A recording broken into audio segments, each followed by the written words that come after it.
Hi everyone, I'm Cassidy Harris, Public Relations Manager, and for today's episode of A to Z NCC, we're at Lakeside High School where they're in the middle of an expansion, and we're learning more about the Fire Marshal. Their role is very important, and they play a huge piece to any expansion or existing commercial business.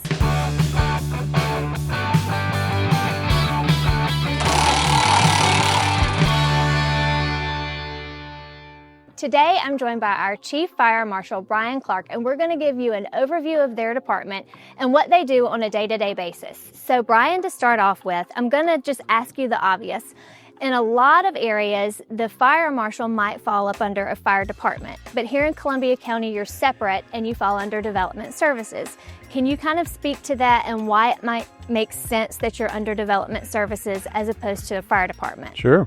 The Safety Fire Commissioner has adopted rules and regulations to be enforced by the jurisdictions.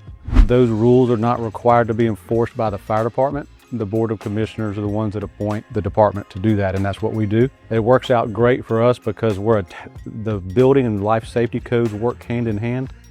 So we work with the building department, the plan review department, so we're all part of the same team that reviews plans and performs the inspections. So it makes sense because while the building inspectors might be reviewing the plans for one set of rules, you're reviewing it from your standpoint as well. So can you talk to me about, for the new commercial development, what you might look for before a building is released and people are actually occupying it? So our process starts at the conceptual stage. When building owners and developers have the idea of a building, they'll work with their design team, the architects and engineers. They'll bring their ideas to us. The codes are actually a prescriptive option. So if you're a building owner and you're talking to an architect or engineer, they look at the life safety code, and once they determine the occupancy classification, everything else falls in line.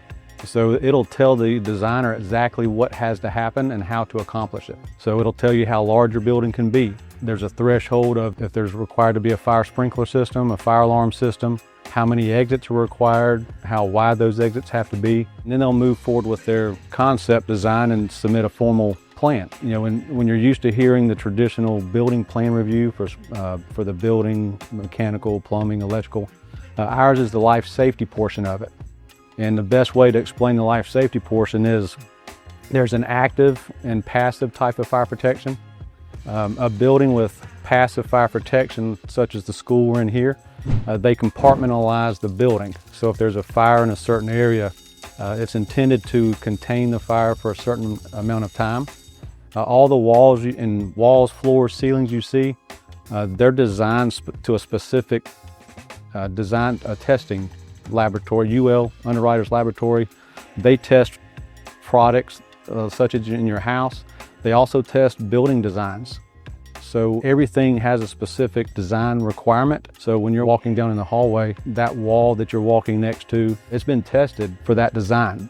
So when we do the life safety review, we're looking to see what the designers have chosen for their building to meet the minimum requirements.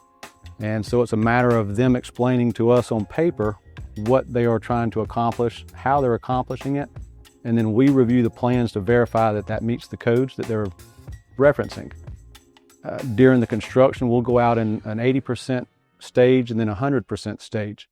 During the 80% stage is before they cover up the ceiling, so we can see everything that, just like the building inspector's looking at above the ceiling for the building trades, we're also looking above the ceiling before they cover it up to look at any fire-rated construction, fire sprinkler systems, fire alarm systems before they cover that ceiling up.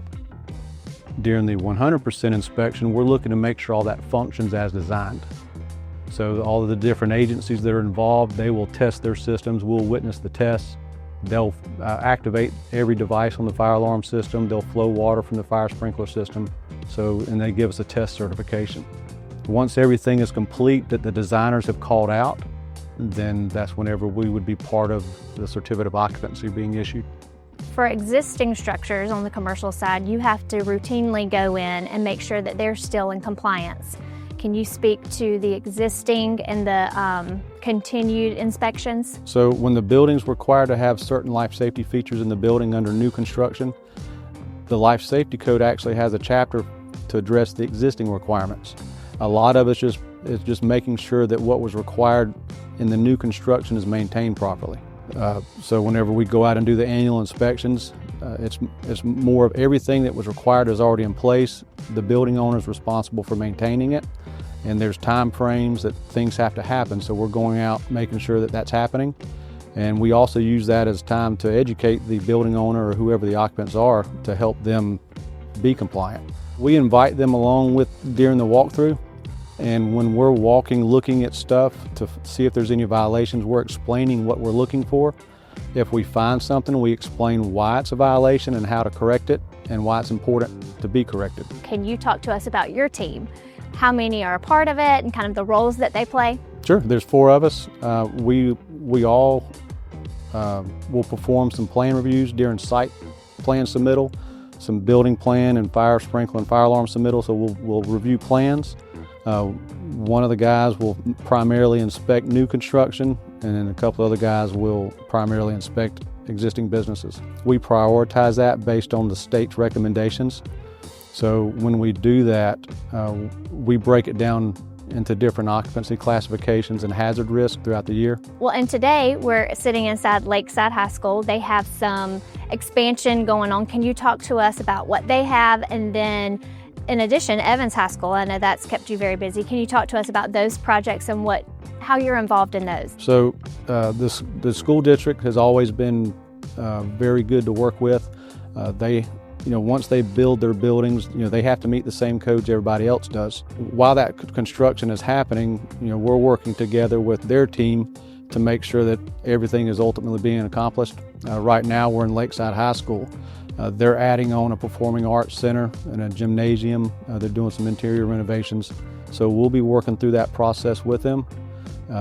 Once they are complete, then we'll just add that new floor area into the rotation of our annual inspection. And they have the same team from the school district will also, they'll walk with us during our annual inspections. So they have somebody assigned to the school, they go with us. So if there's any problems, we all are able to talk about it together, but they do a great job. So. I appreciate your time today, and I'm grateful for your team. Your job's very important, so we appreciate everything that you do for the county and for the businesses that are here and a part of our community. And until next time, we'll see you then.